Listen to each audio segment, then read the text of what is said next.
মেলার উপকারিতা সম্পর্কে বলেছেন, তিনি অর্থনৈতিক বেনিফিটের কথা বলেছেন, পরিবেশের ভারসাম্য বজায় রাখার কথা বলেছেন, এবং কিভাবে সাহিত্যে এখন আমরা আগে যেরকম প্রকৃতির একটা বিষয় ছিল সেই বিষয়টিও কেন জানি আমাদের কিভাবে যেন আমাদের সাহিত্য থেকে সাম্প্রতিক কালের সাহিত্য থেকে যে প্রকৃতি প্রেম সেটিও বা কিভাবে সরে যাচ্ছে সেই বিষয়টুকু নিয়ে উনি বলেছেন। আমি নিজেও যেহেতু সাহিত্যের ছাত্র, আমরা এগুলো দেখেছি। ইংরেজ কবি যারা, বিশেষ করে আমাদের যে ইংরেজ উইলিয়াম ওয়ার্ডসওয়ার্থ, সে তো তার নিজের কবিতার বিশাল একটি অংশ জুড়েই কিন্তু তার প্রকৃতি প্রেম সেটা আছে।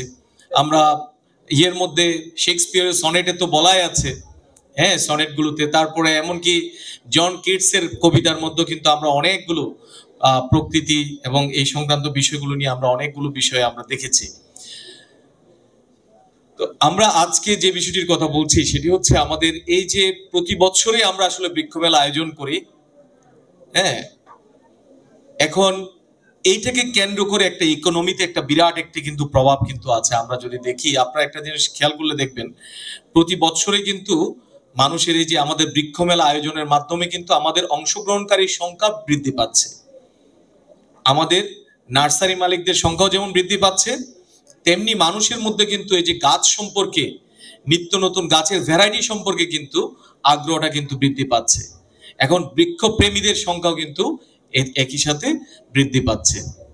আমাদের নার্সারি মালিক সমিতির আমাদের মুরব্বী বলেছেন যে তাদের হয়তো কিছু আর্থিক ক্ষয়ক্ষতি হয়ে থাকে, কিন্তু আমি মনে করি সেটা কিন্তু খুব নগণ্য। সবকিছু আসলে আর্থিক মানদণ্ডে সবকিছু বিচার করা যায় না।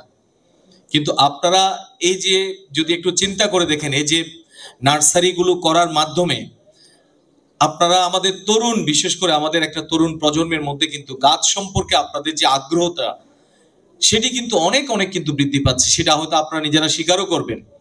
আপনারা দেখেন, আগে আজ থেকে 20 বছর 25 বছর আগেই গাছ মানে ছিল নার্সারি ভর্তি সব সেগুন, মেহগনি, ইউক্যালিপটাস, একাশিয়া, এই জাতীয় সব গাছগুলো। কিন্তু আজকে দেখেন, আজকে আপনারা এই মেলাটি ঘুরে দেখেন, আমরা কিন্তু এখন ফলজ বৃক্ষের দিকে যাচ্ছি, আমরা সৌন্দর্য বর্ধক বিভিন্ন বৃক্ষের দিকে যাচ্ছি।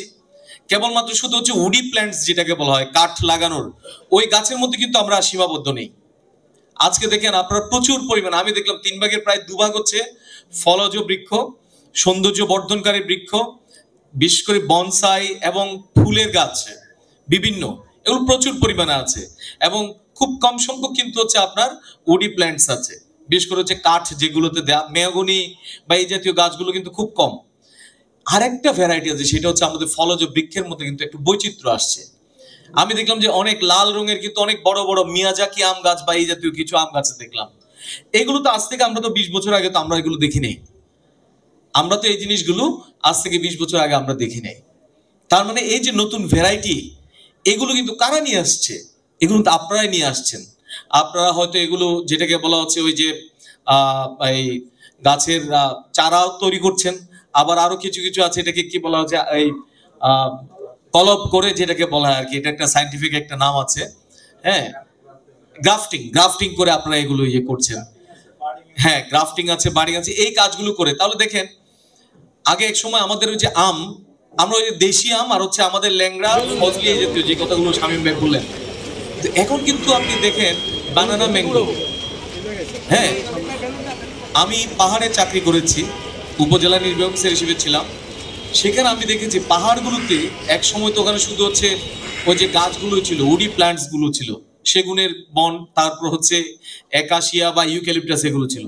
কিন্তু এখন যদি আপনি যান পাহাড়ে, দেখবেন যে প্রত্যেকটা পাহাড় মানে এক একটা আমের বাগান।